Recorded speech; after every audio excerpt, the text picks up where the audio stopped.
రథసప్తమి అని వాట్సాప్ స్టేటస్లు పెట్టడం కాదు మావా. రేపు ఉదయం ఆ సూర్యుడి ముందు ఒక్క 10 నిమిషాలు నిలబడు.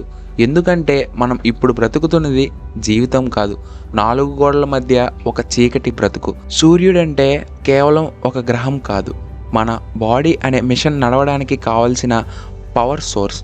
నువ్వు ఎండ తగలకుండా ఏసీ గదుల్లో దాక్కున్నంత కాలం నీ శరీరం విటమిన్ డి లేక లోపల నుంచి కుళ్ళిపోతూ ఉంటుంది. ఆ విటమిన్ లేకపోతే నువ్వు లీటర్ల కొద్ది పాలు తాగినా వేస్ట్.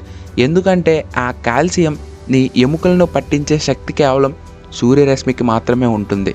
అది లేక నీ ఎముకలు శుద్ధ ముక్కల్లా మారిపోయి చిన్న దెబ్బకే టక్కుమని విరిగిపోతాయి.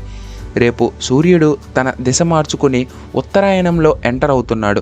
ఆ టైంలో వచ్చే కిరణాలు మన బాడీ మీద పడగానే చచ్చిపోయినట్టు ఉండే నీ సెల్స్ మళ్ళీ రీఛార్జ్ అవుతాయి. ఎండ తగిలితే నీ బ్రెయిన్లో సెరోటోనిన్ రిలీజ్ అయ్యి నీకు ఆనందం వస్తుంది. అది లేకపోతే డిప్రెషన్, యాంగ్జైటీతో పిచ్చోడిలా మారిపోతావు. రాత్రి నిద్ర పట్టకపోవడానికి కారణం కూడా ఇదే.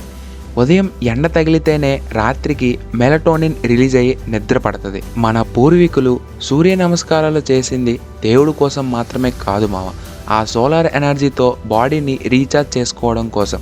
సో మావ, రేపు ఉదయం 6 గంటలకు లేచి ఆ లేత ఎండలో నిలబడు. లేదంటే ఫ్యూచర్లో ఎముకలు అరిగిపోయి మంచం మీద బ్రతకాల్సి వస్తుంది. Happy Rathasaptami Mao.